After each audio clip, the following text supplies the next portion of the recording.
এতটাই সুস্বাদু আর এতটাই মাখা মাখা যে বাড়ির ছোট থেকে বড় সবাই চেটে পুটে খাবে। আর সবচেয়ে ভালো ব্যাপার, এত তাড়াতাড়ি রান্নাটা হয়ে যাবে যে ভাবতেই পারবেন না।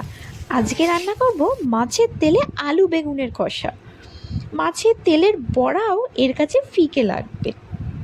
আর এমন সহজ আর মজার রান্না যদি ভালো লেগে থাকে তাহলে অবশ্যই আমার চ্যানেলটা লাইক, শেয়ার, সাবস্ক্রাইব এবং কমেন্ট করতে কিন্তু ভুলবেন না। প্রথমেই মাছের তেলকে নুন হলুদ দিয়ে সুন্দর করে ভেজে তুলে রেখে দেব। এরপর ওই একই তেলে বেগুন দিয়ে দেব, তার মধ্যে সামান্য নুন আর হলুদ দিয়ে দেব। বেগুন নরম হয়ে সুন্দর করে ভাজা হয়ে গেলে সেটাও তুলে রাখবো। এবার কড়াইতে প্রয়োজন মতো তেল দিয়ে দেব, তারপর পেঁয়াজ কুচি দিয়ে ভালো করে ভাজবো। পেঁয়াজটা সুন্দর লালচে হয়ে এলে দিয়ে দেব আলু। আমি এখানে আলু আগে থেকেই সিদ্ধ করে রেখেছি, তাই রান্নাটা যাতে খুব তাড়াতাড়ি হয়ে যায় আপনারা কাঁচা দিয়ে ভেজে রাখতে পারেন। তারপর নুন আর হলুদ দিয়ে সেটাকেও ভালো করে ভেজে নেব।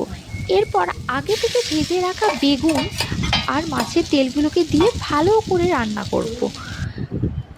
মাছের তেলে যেহেতু নিজস্বই তেল বেরোবে সেই জন্য আলাদা করে জল মেশানোর দরকার নেই।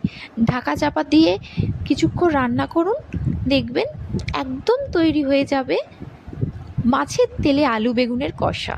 আর তখন যে গন্ধটা বেরোবে তাতে বুঝতেই পারবেন না আজ এক থালা ভাত কী দিয়ে খেতে হবে।